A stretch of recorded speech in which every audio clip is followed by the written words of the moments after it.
Good morning and welcome to another one of Drew's book reviews.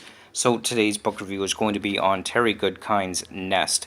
Now I first got into Terry Goodkind from his Sword of Truth series, which is where I really kind of started loving his books. I found him to be a pretty talented writer with that. This one is not part of that, so he's kind of taken a different style of book. So instead of the high fantasy, he's kind of getting into the modern thriller fiction genre within this book, which I think it's really great when an author could start diversifying the type of book that he's writing. So really was looking forward to reading this particular book by Terry Goodkind, kind of seeing how he writes in that fiction universe as opposed to the high fantasy style of writing. So the basic concept behind Nest is this idea that there are these people in the world who have the ability to inherently see evil just by looking into the eyes of those who are possessed by this evil. I'm primarily focusing on the idea of these people who have to kill, that it's inherent to their nature and genetic makeup. They are driven to kill and to murder. And Kate, our main character, is one of those people who has this ability to see evil for what it is. This is an ability that runs in her family. Unfortunately, this also makes her a target for those who are hunting those who can see evil. So the killers are out hunting her and her family, and they've already killed her uncle, they've already killed her brother. And so she soon finds herself to be a target of these hunters who are out there. Eventually she gets in contact and meets up with this character by the name of Jack Rames, who has the ability to understand inherently who these people are, and he could recognize those who can see evil, but he himself cannot. And he's written these books about it. There's one book, A Brief History of Evil, that's referenced within this book. He partners up with Kate in order to protect her from those that are hunting her. So, starting off with the death of her family, essentially, is where everything gets started. And she's being hunted, so she's trying desperately to stay alive, and Jack is trying desperately to keep her alive.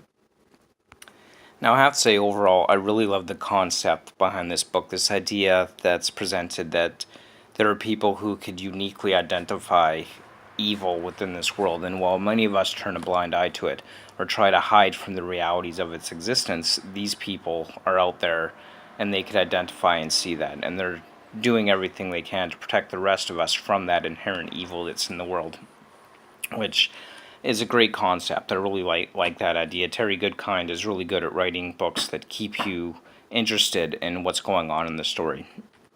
I will say, well, the concept of this book, it does fall a little bit in terms of the overall plot and the way that's executed. There seems to be a lot of filler between the pages about primarily a lot of talk between the characters about political ideology, which I don't have a problem with political ideology in books. I've read books that have politics that I disagree with, but often those are kind of they're more to prop up the story instead of being a good portion of the story itself. So that's kind of where this is a lot of filler in that respect, or at least I felt that there was. And right towards the end of the book, where we're looking at the last 30 pages of this story or so, suddenly our characters find themselves captured by the ones that are hunting them, and then they manage to get free in that same amount of time, which in the last 30 pages of the book, that seems almost like saying Terry was thinking, I've got to wrap this up, I've got to bring this to an end really quick, and I've got to get the main event of the book happen really quick, because there was so much filler in the rest of the book in that sense. Overall, I didn't think it was a terrible book. I thought it was pretty decent overall, an enjoyable read. Really did like it overall.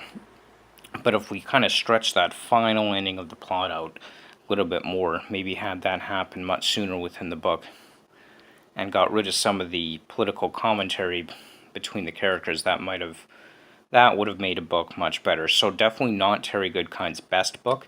And I have to say, one of the ending scenes is reminiscent of the Titanic, where Rose and Jack are at the end and Jack's about to die. I read that and I just had to laugh because that it's like it was pulled right off the Titanic script, which was hilarious in and of itself, I thought. I thought, wow, Terry, I mean, you couldn't come up with a more imaginative way to write that scene, but so definitely not Terry's best work. Not a terrible book, but I wouldn't say it was a great book either.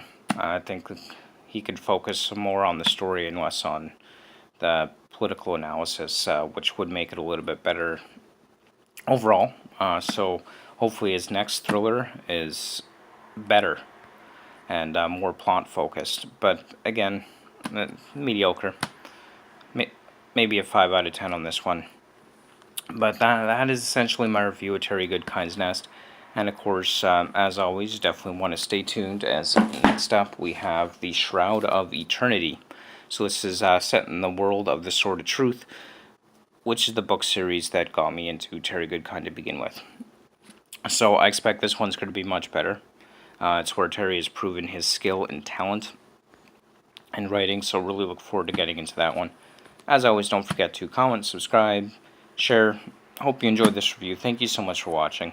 And always, links to all my social media feeds will be there: Instagram, Twitter, Facebook, all that good stuff. Thank you so much for watching. Hope you have yourself a great day.